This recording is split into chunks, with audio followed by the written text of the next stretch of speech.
Well, Mississippi State's unbeaten run is over. We're breaking down how Tennessee stole it in overtime and what it means moving forward.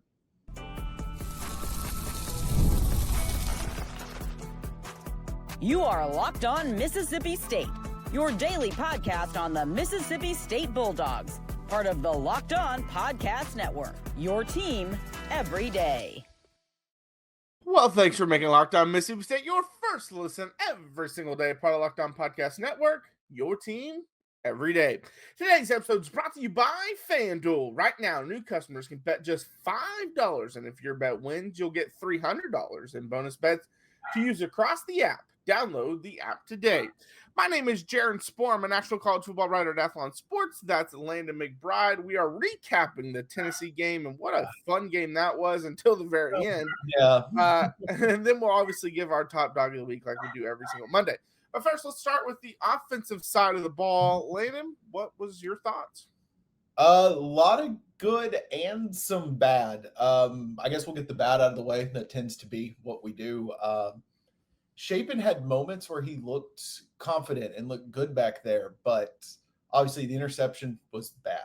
The fumble was very bad, and he held onto the ball too long all game. No matter what was going on, he just held on to it. And unless, we get the all 22 film kind of stuff where you see everybody, there probably were throws he could make, or at least throw it away, move out of the pocket or something.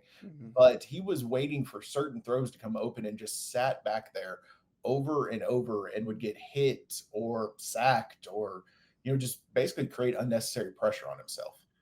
Yeah, he was not good in the game. The offensive line wasn't great, but again, we came into that game. Again, the offensive line is better than it was last year, but Tennessee has one of the best defensive lines in the SEC. And so we came in knowing like, hey, this is going to be a struggle. So knowing that, you got to get the ball out of your hands quickly, which is really what the offense is designed to do. And he threw for 180 yards, 18 of 29, one touchdown. The interception was a really bad pass. I know he had some pressure on him, but it was way behind. It was high, tipped, picked, and taken for a touchdown. Then he gets drilled because he doesn't even see a blitz coming off to the side, gets drilled and lays there. And I know he's like shocked because of what just happened. Right. But he doesn't grab the ball because he fumbled the ball and then they scoop it and score. I mean, 2 defensive touchdowns, that's what cost you the game right there. And his QBR shows how bad he played. I mean, it's for those that don't know, it's registered from 0 to 100. It's a stat that ESPN puts out. 50 is average. He was a 22.9. So he was well below average. Yeah, he had a really bad game. There were a couple plays that he made that where he did look good, but overall his game was it wasn't good. And it's the kind of bad that you hope to avoid by playing the veteran, which is what we've talked about. He's going to make mistakes. I mean, every quarterback makes mistakes, but he's not an elite quarterback, even when he's playing at his best. So there's still going to be some of those little mistakes, but he's making the type of mental mistakes that you were hoping to avoid by playing the veteran. So I know I said before this game, it doesn't mean it's time to go to the young guys if we lose this game. But even if you win, if he keeps playing like this, you're going to be winning in spite of him, not because of him. And that's not a good place to be with the quarterback. You're right. And the one thing I would say is you saw in this game where Mississippi State's ceiling is because of Shapen. Right. He is limited. We said that all offseason. He's a limited player. He's not a great quarterback. He's a solid college quarterback. I understand why you would want the experience out there, but if the experienced player isn't making the experienced decisions, then yeah, you got to look at going to the younger guys. Because if the whole point is, hey, yeah, this guy's not as talented as these other guys, but he's always making the right decisions as a senior, or most of the time making the right decisions, and then he's not doing that, well, there's no reason for him to be out there. And I'm not calling for a quarterback controversy. Again, I said I'm not going to bring that up again unless Lebby brings it up or if they go on this big losing streak that really shows it. And I still believe that.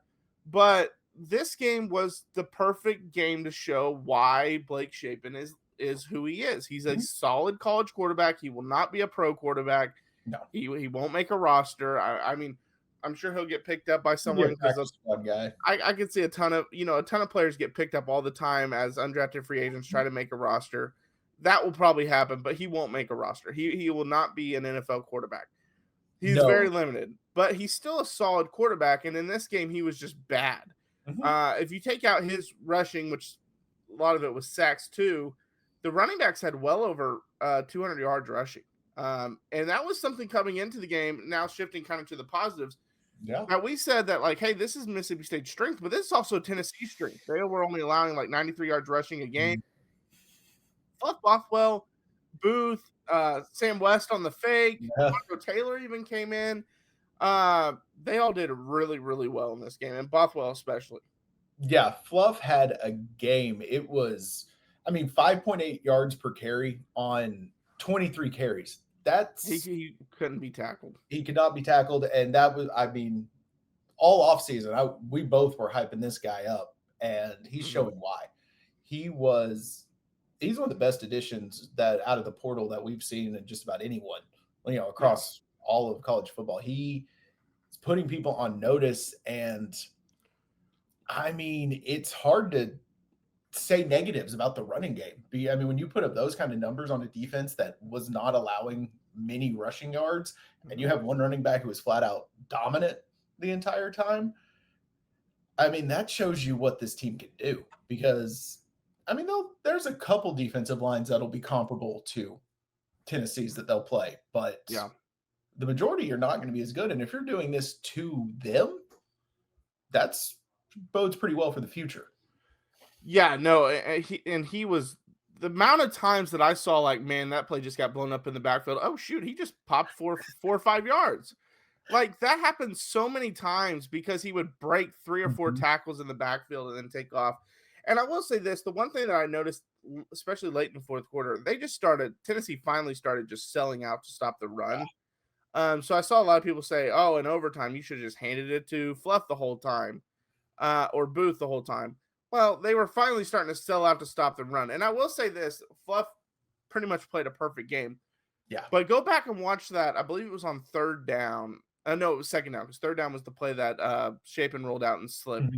But on second down, he runs it, and instead of running between the tackle and the tight end, which I think if he bounces it to that spot, he would have almost walked in for a touchdown.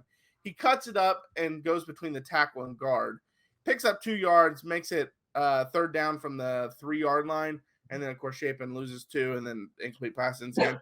So I bet that's a play he will want to have back, because it would have been a walk-in touchdown to tie the game. Or maybe at that point, honestly, Mississippi State should have went for 2, because they seemed gassed offensively, or defensively.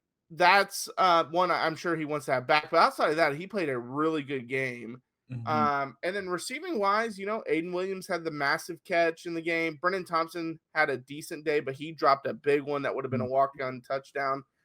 Anthony Evans was solid, but he dropped the one in the end zone. Now that pass was high, very high, and it would have been a very difficult catch right at the end.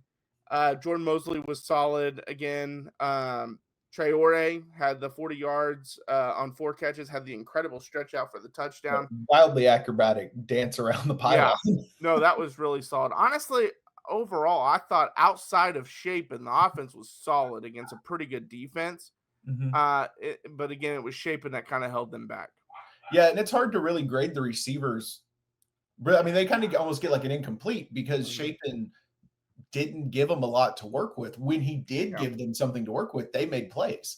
So they were very good. But if Shapen made the throws we know he's capable of, because we've seen him do it, and made a few decisions differently, this game is very different. And some of these receivers have big numbers, obviously outside of Thompson dropping that one. But the rest of them, they pretty much caught just about everything that they could. Yeah. Yeah, no, the receivers I thought overall played pretty well in the game. Like you mentioned, Shapen didn't give him a lot of chances.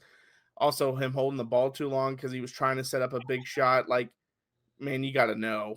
Like, a lot of the stuff, there was several times in the game where it's like 3rd and short, or I think they even went for it on 4th and short on one of these plays. But it was obvious. It's like they're going to send a ton of pressure here. You know that as a quarterback. And he goes back to that, holds it, gets sacked, or gets hit as he throws it. It's like, they're bringing pressure, dude. You got to get rid of the ball. But overall, like, hey, I thought it was a pretty good offensive showing. You put up nearly 400 yards of total offense. You averaged, let's see, 3.5 yards per carry is knocked because of the sacks on Shapen, because I believe they were almost at 4.5 if you just go with the running backs, and Booth and Bothwell played really well.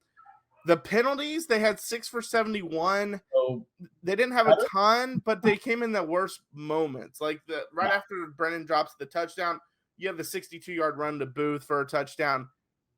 It's kind of a ticky-tack hold, but it was called. I don't hate the call. It was one of those that Booth had already passed the guy. He tries to pull, and the guy tugs on the shoulder pad just for a second and then lets go. The guy's not making the play. He's already been beat. Like, it's not anything, but it was called. And I'm not saying it was a terrible call, because I get sometimes that gets called, but it didn't have an effect on the play. So I would have liked to have seen it not called. But they just came in the worst moments, it felt like, and defensively too. You would get some, I think there was a hands to the face one time and stuff like that you just can't have. But overall, I thought the offense played really well. Yeah. All right, coming up next, we got to talk about the defense, because they were facing one of the best offenses in college football. We'll break that down coming up next. Well, caffeine just got a flavor upgrade. 5-hour energy shots deliver tasty caffeine in 17 bold flavors. Each 2-ounce shot packs the caffeine of a premium 12-ounce cup of coffee, plus B vitamins and nutrients with 0 sugar and 0 crashes. What I love most is how portable they are. Big taste, tiny shots. You can take it anywhere and get that boost when you need it. Honestly, I love how fast it kicks in and that it's sugar-free, so I don't have to worry about crashing later. The first time I ever remember having 5-hour energy was actually in high school in a basketball tournament. We had been playing games all day, and we woke up one morning at like 7 for a game, and we were all exhausted. And it was right when they were stocking up the hotel with 5-hour energy, and so they a bunch of us got some, and it made us so much more energized for the game, which was great. But enough with boring, flavorless caffeine. If it's time to give your caffeine a flavor upgrade with 5-hour energy shots, get the favorites you love, or be bold and try something new in store and online at www.5hourenergy.com or Amazon today. All right, well, thanks for making Locked On Mississippi State your first listen every single day, part of Locked On Podcast Network, your team every day. All right, Landon, what did you think about the defense? They played about as well as you could expect them to, but there were still a couple plays that, overall that you would hope they could make. But some of that just comes down to Tennessee being a very explosive and a very talented offense. But you can definitely tell that this team has improved. Hey, we got 2 sacks. So, that's one thing, we were concerned about. They hadn't been generating a lot of pressure, but 2 sacks. And there were a couple of times they got very close to Aguilar, hit him as he was releasing the ball. So the pass rush seems to be kind of finding its footing a little bit. Yeah, the one thing I noticed is a couple things that kind of glaringly stood out. One was the defensive line just no push at all, especially in the run game. And even though they held them to 136 yards and 4.4 yards per carry, they did a solid job in the run game. The biggest run was the 25-yard run in overtime, which at that point they were gassed. A lot of that was because they had to have help from the linebackers. And it wasn't really the defensive line getting much of a push. And also when it came to the pass rush, you kind of mentioned this on Friday, it was something that if they didn't bring pressure, they didn't get any pressure at all. If they didn't bring a blitz from a linebacker or a defensive back or something, they just weren't getting pressure. But I thought the defense, honestly, I thought it was pretty solid. Yeah. Was it great? No. It actually performed better than I thought it would. Going into the game, I kept telling people, hey, the defense is better, but don't be surprised if they get shredded. Right. Because I think Tennessee has one of the better offenses we'll see. And they really didn't get shredded. I know the 41 points makes people think they did, but 14 of that came from defensive turnovers or offensive turnovers, but defense for Tennessee scoring. 7 in overtime. Yeah, and then the 7 in overtime when you could just tell they're gassed. But Aguilar threw for 335, 1 touchdown, did have the 2 picks. So you forced some turnovers in the game. Like I said, you contained the run game for the most part. And overall, I thought the defense was pretty solid in the game. Isaac Smith was injured in the game, and that was kind of a big blow. But Brandon Jennings had a really solid outing. Mhm. Zachary Tillman was the one that was really getting the most pressures. He had 2 tackles for loss. He even had a sack, and he had one of the interceptions. I thought Manning played solid. They did. He had one of the interceptions, but he also had a big pass breakup, Mhm. which was on that drive that Tennessee was trying to get into field goal range right at the very end, and he had a great pass deflection on that. So I thought there was a lot of positives that came out of this game, but you can definitely see the weaknesses that are there. Yeah, you can see there's definitely positive signs. And Calvin Dinkins, he stood out to me a little bit. Obviously, you look at stats, he doesn't have many. I mean, most nose tackles rarely have stats. He had 4 tackles, but there were multiple times where he created a little bit of push on his own that opened the lane for Jennings or Tillman or someone to actually come in and make one of the plays, or a sack or tackle for loss, something like that. So he is definitely doing his job, but injuries are kind of starting to, I think, affect this team. I mean, we talked about Whitson. I mean, how big would he have been having him in this game? Lost Isaac Smith. Lanier, he got hurt. Everyone, I mean, the injuries are starting to kind of stack up a little bit. And yes, there's depth on this team as opposed to last year, but we don't have the depth to withstand losses to guys like Isaac Smith and stuff like that. So I think that could be a story going forward, depending on how long some of these guys are out. And this was something I texted Landon in the game, and this is something I somewhat shared on the post-game video, but I wanted to kind of go more in depth in. If you watch these two teams, you can see the vision for Mississippi State, because Mississippi State is building their team exactly how Tennessee has built theirs. Mhm. Tennessee just looks like a team that's about 3 years farther along in the process. And you still went toe-to-toe with them at home. Mhm. But Tennessee, you can tell, has their players. They have depth because they've been there and recruited for a while. They have their quarterback they want. They have the running game they want. Like, you can tell they have the players they want, Mhm. the culture they want, the depth they want. You can. I'm sure there's some things they would love to have differently, like some little tweaks here and there. I'm sure they would have loved Nico to live up to expectations and then not have to do anything, but that didn't happen. But you can just tell that they have their plan and it's in Mhm. full go. Whereas you can tell Mississippi State's still very early on in the process. They have a lot of the players they like, but they don't have the depth yet built up. And that was very evident in this game, because towards the end, you could just see Mississippi State's wearing down and Tennessee is perfectly fine because they've been rotating all game long.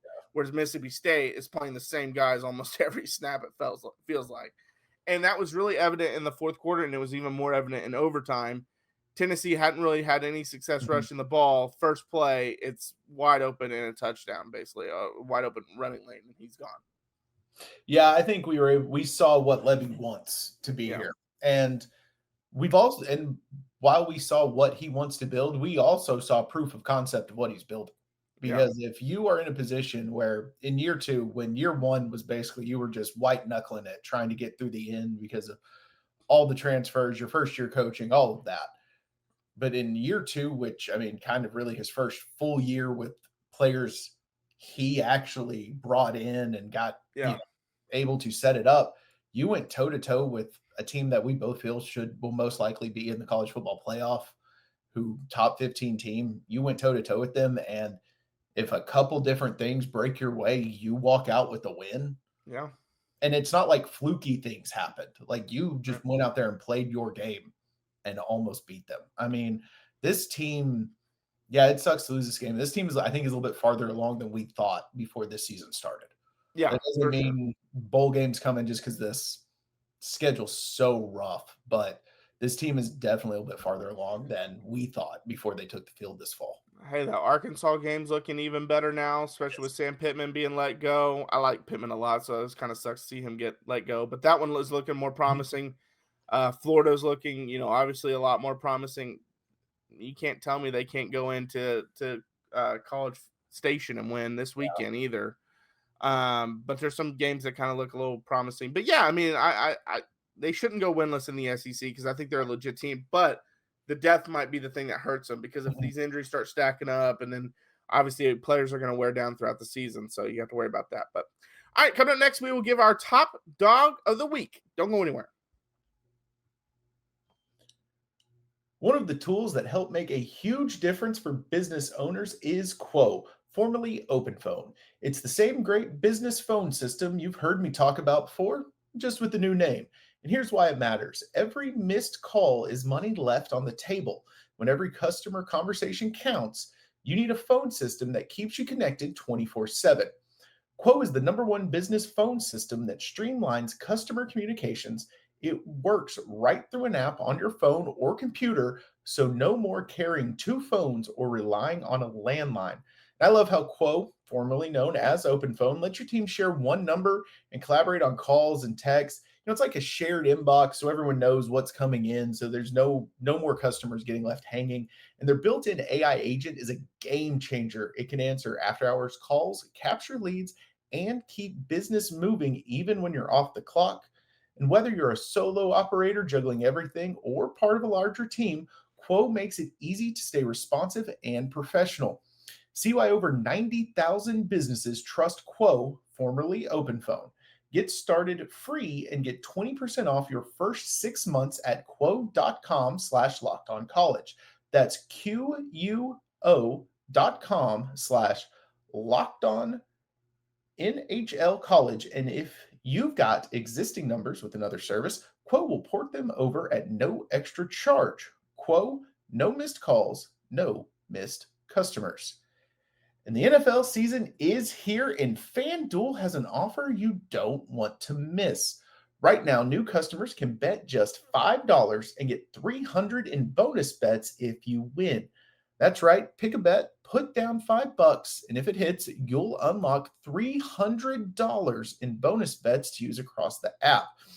And I love using FanDuel. I mean, my favorite thing, and I mentioned it many times, is the live betting. I like watching a game, seeing if someone's got the hot hand, and finding, what's their over under now that they've got the live bet, and put someone in that, or defense is dominating, see what's going on there, see, make the choice live instead of, before the game starts. It's more fun, keeps things interesting. So whether you're a casual fan or love diving into the stats, FanDuel makes the game day experience so much better.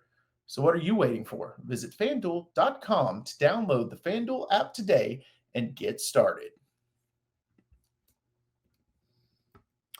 Well, thanks for making Locked On Mississippi State your first listen every single day, part of Locked On Podcast Network.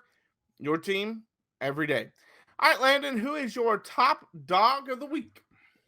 I mean, I feel like there's just one obvious choice for this one, and we mentioned him earlier, Fluff. I mean, 23 carries, 134 yards, 2 touchdowns, averaging 5.8 a carry.